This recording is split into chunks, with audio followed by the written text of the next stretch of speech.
Welcome back to my channel, everybody.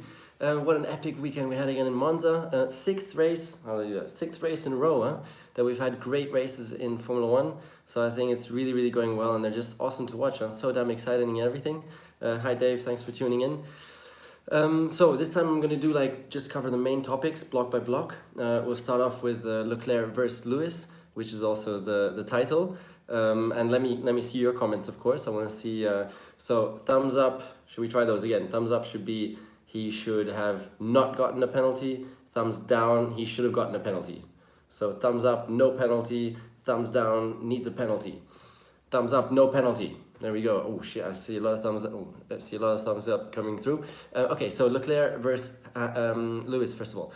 I mean, did you see that engine power that Ferrari has? Absolutely ridiculous, huh? The engine power, insane. I mean, even with slipstream and with DRS open, Lewis was going almost the same pace.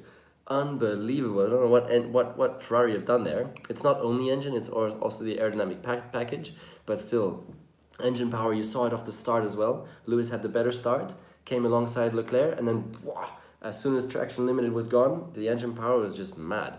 So that's pretty impressive, and both Red Bull and Mercedes say there's some tricks going on there, because and it's not always that engine power, it's in special times, especially like after the start or on a quali lap, but even then on every lap, as we saw, it also has more engine power. So anyway, pretty impressive there. First of all, Leclerc cuts the chicane.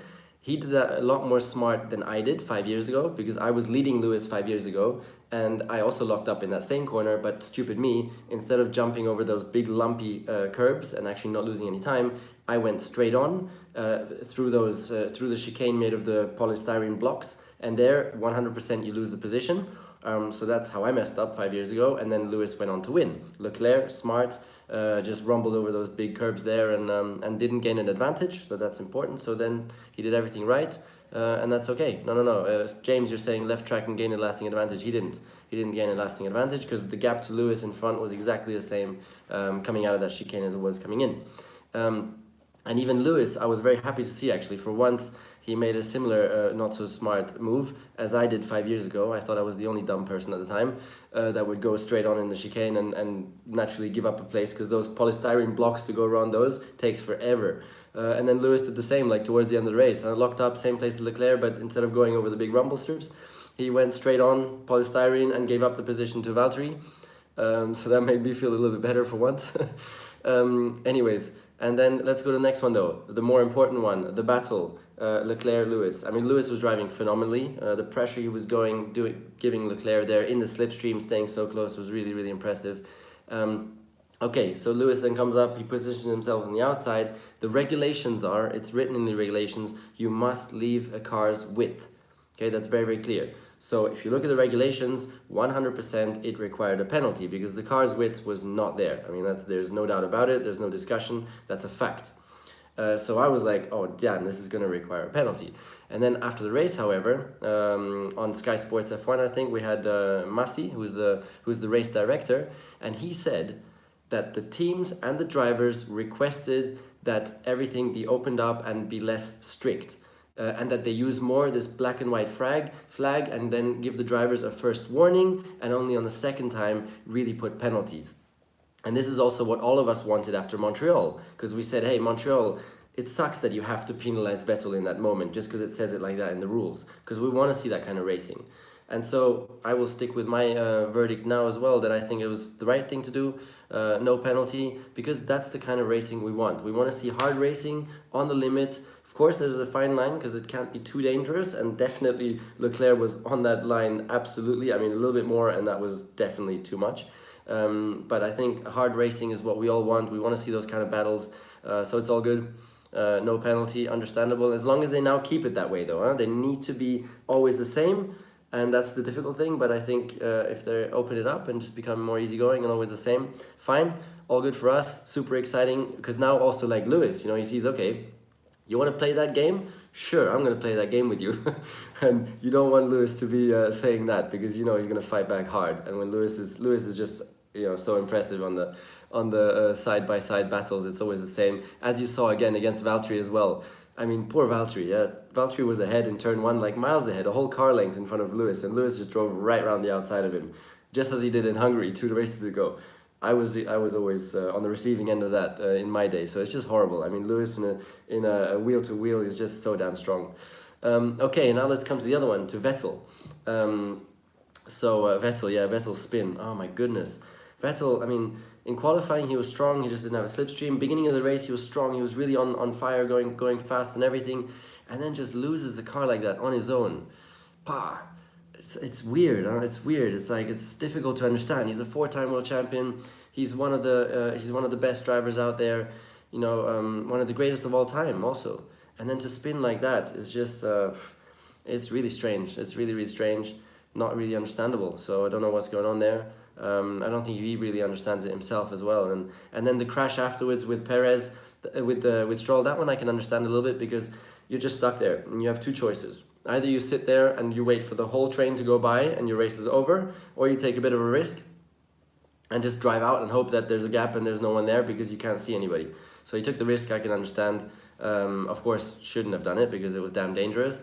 But okay, he did it and then took out Stroll as well, which was tough for Stroll because he was on such a great race. So really, really harsh on him. And then, yeah, so that gave him those penalty points again, 3 penalty points. Can you imagine Vettel is now on 9 penalty points? 9. And it's 3 penalty points are for the worst things that you can do out there. So he's got like 9. And it's rolling, so he needs to be... Yeah, if he reaches 12 points in the next 3 races, he has to miss 1 race for Ferrari. So I'm just applying myself. I'm available in case that does happen. And in case you're up for that. I'm just kidding. But imagine that. Like, he needs to be squeaky clean for the next 3 races. Unbelievable, huh? How many penalty points he's amassed. So something's going wrong there with Vettel. Tough time for him, really. So dark. I mean, Leclerc wins at home in Monza. He becomes a national hero, national legend, and Leclerc has his and Vettel has his worst weekend. Can you imagine how hard that is? That's really, really painful. Vettel's advantage, though, he has a lot of self-confidence in general. He's one of those, like, on the self-confidence scale. He's definitely on the one end.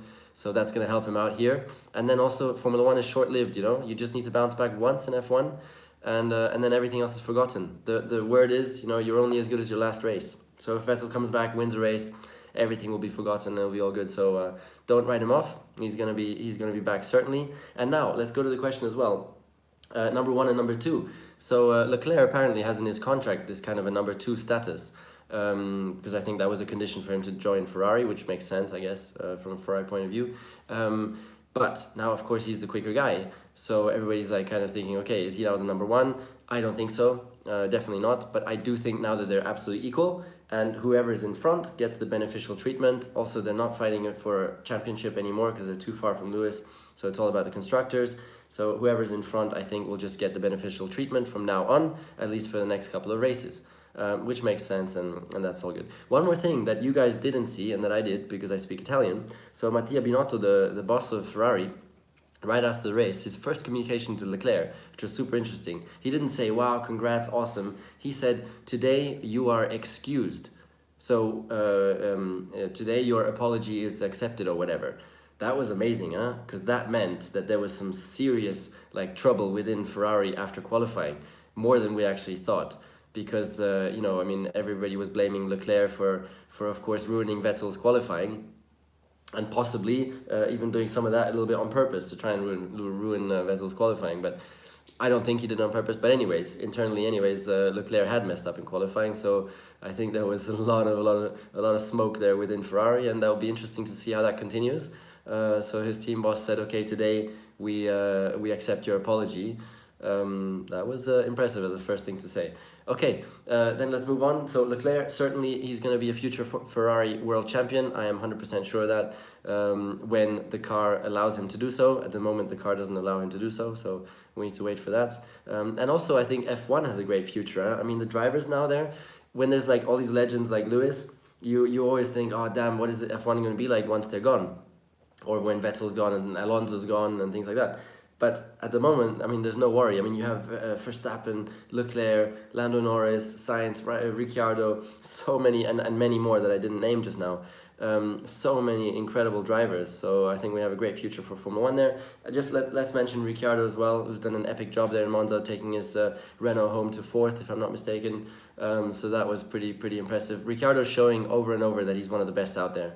Because against Hülkenberg to perform like that is impressive, and he's definitely one of the best out there. So we want to have him back in a great car, don't we?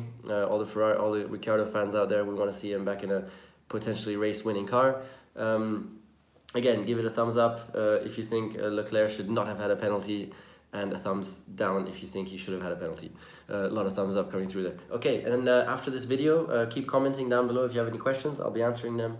Thank you very much for watching. Oh, and by the way, subscribe please, because very, very soon I will be going live with my video on which on which hypercar I have chosen to buy. So I'm putting that video live, and believe me, it is absolutely epic. So if you don't want to miss out on that video, then please subscribe to the channel now. Thank you very much for tuning in. Bye bye. See you for the next one.